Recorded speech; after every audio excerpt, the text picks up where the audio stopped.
बाद में कथा आती है कि एक दिन की बात है, बलराम जी नंद बाबा और अपने स्वजन संबंधियों से मिलने की इच्छा से द्वारिका से ब्रज आते हैं।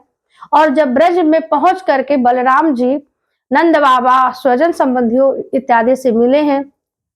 उसके पश्चात नंद बाबा से मिलने के बाद में बलराम जी जल क्रीड़ा की इच्छा से गोपियों को साथ लेकर के यमुना मैया के तट पर पहुंचे हैं। तो बलराम जी यमुना मैया से कहते हैं, देखो यमुना, तू मेरी लीला में सहयोग करना। अब तो यमुना मैया बलराम जी की लीला में उपस्थित नहीं हो पाती हैं। और जब यमुना मैया बलराम जी के लीला में उपस्थित नहीं हो पाई तो बलराम जी भी क्रोध में आ जाते हैं। और क्रोध में आकर के अपना हल उठा करके बलराम जी यमुना मैया से कहते हैं कि देखो यमुना, आज मैं इस यमुना को खोद करके नाली बना दूंगा। अब तो जब बलराम जी के इस क्रोध को यमुना मैया देखती है तो यमुना मैया चकित हो जाती, भयभीत हो जाती हैं।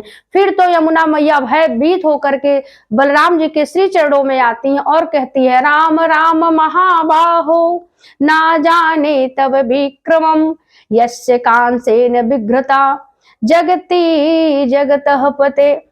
हे भगवान, राम राम महाबाहो, मैं आपके इस पराक्रम को नहीं जान सकी।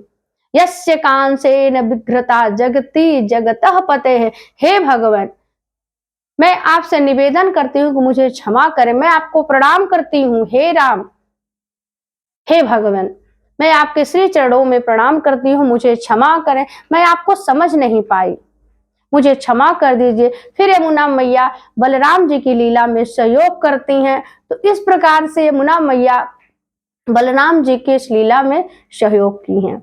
तो बोलिए वृंदावन बिहारी लाल की जय।